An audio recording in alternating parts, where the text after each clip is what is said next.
How's the adjustment been going so far? It's been good. I think we had a great week of camp up in Traverse City, and it was nice for me to get a game under my belt and and start creating that chemistry with the guys. How difficult is it to adjusting to a new team like that? Especially you were there for quite a while.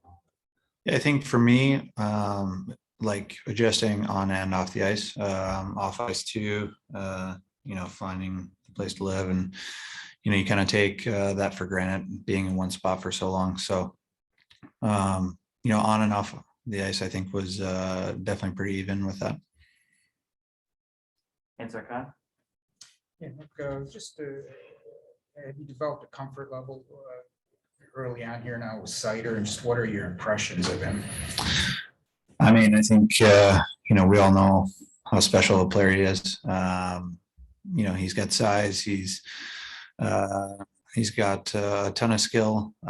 Good skater. He's really good at making that first play. And then for me and him, I think just talking out plays, communicating on and off the ice, and really creating that chemistry together. So we know what each other are going to do in certain spots throughout the ice and the game. How much do you like that role, that kind of a mentorship role to a young player like that? I think it's a cool situation. I mean, I remember, when I first got to Chicago, looking up to Duncan Keith and all the stuff that he's taught me over the years, and it was an older team when I got there in Chicago, and looking up to all those guys and learning from them, it was huge for me.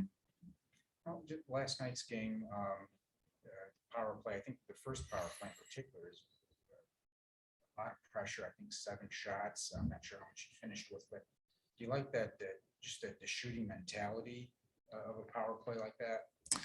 Yeah, I mean, you're creating opportunities. I think the ultimate goal too, obviously, is to score, but create momentum for your team, and the team will respond after that as well.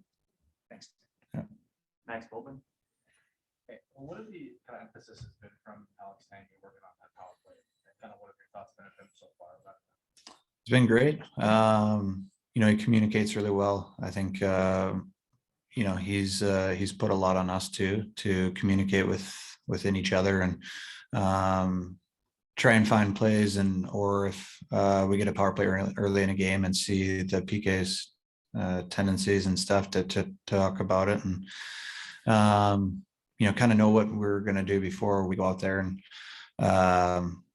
I think for us, just getting pucks in net, creating opportunities, and moving the puck quick is a few keys that he's talked about. You played against Alex as a player, right? Yeah. What is that experience like, kind of having him now on your bench? And It's cool.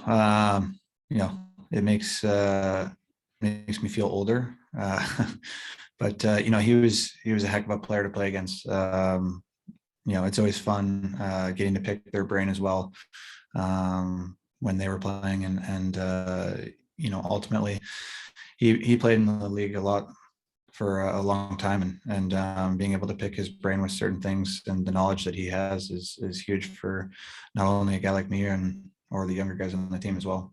And Jeff was talking yesterday about kind of the way that the Islanders have for a long time used them to really have depth and up and down. What does it kind of take to build that buy-in, that culture in a team, especially a young team?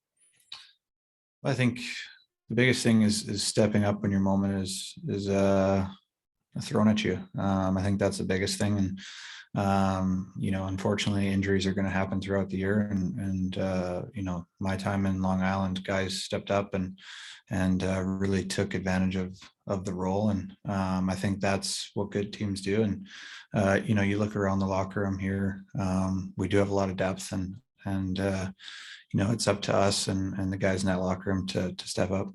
Thank you. Kevin Allen.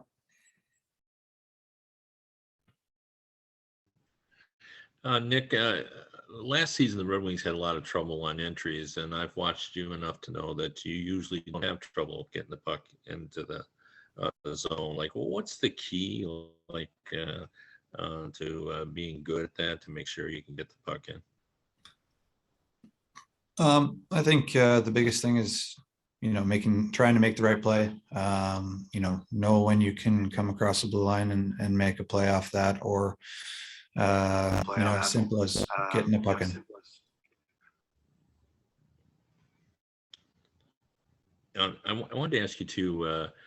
Sometimes when a power play isn't going well, it's fairly obvious why. Either you can't set up or you lose the puck a lot. But sometimes the difference between a good power play and a one that's not scoring is really kind of subtle. Like I'm sure you've been on both. The power plays that have struggled and have done well. Like what's the main difference between a power play going well and one that's maybe moving the puck around but just can't get it in the net? Maybe trying to do too much. Instead just simplifying it. And, I think a big part of it is getting pucks in net. And, the more you do that, you can take advantage of the PK kind of spread out or running around a little bit, and then plays can happen and you can make your own plays. Speaking of getting pucks to the net, when you started, probably they weren't as blocking as many shots as they are now. It just seems like there's bodies everywhere in front. Like, what's the key to getting the shots to the net now, getting those shots on net instead of getting blocked? Well, I think it's huge. It creates offense for your team and gets the defensive team kind of running around. So being able to get pucks through as a defenseman or even, forwards rolling off the wall, I think it's huge. And, if you get it on net, it can create a rebound, which creates opportunities for us and momentum. How do you prevent that shot from being blocked, though, in this environment when, everybody's going low to try to block? I think that's something you can work on. But ultimately, it's up to you, and the onus is kind of on the guy who's shooting it. Thanks. Last question, Bob Duff. Nick, when Jeff talks about the Islanders, he says they do it right better than any team in the league, or more consistently than any team in the league. Having been part of that system, part of that culture, in your mind, what does doing it right mean? I think the details, everybody knows their job and what they're doing. The details within, a face-off or a neutral zone, everybody's got their job, and being able to depend on one another in those situations and know that your buddy's going to have his job taken care of is huge. Thanks a lot. Thanks, everyone. We'll be back shortly with Coach Flacco.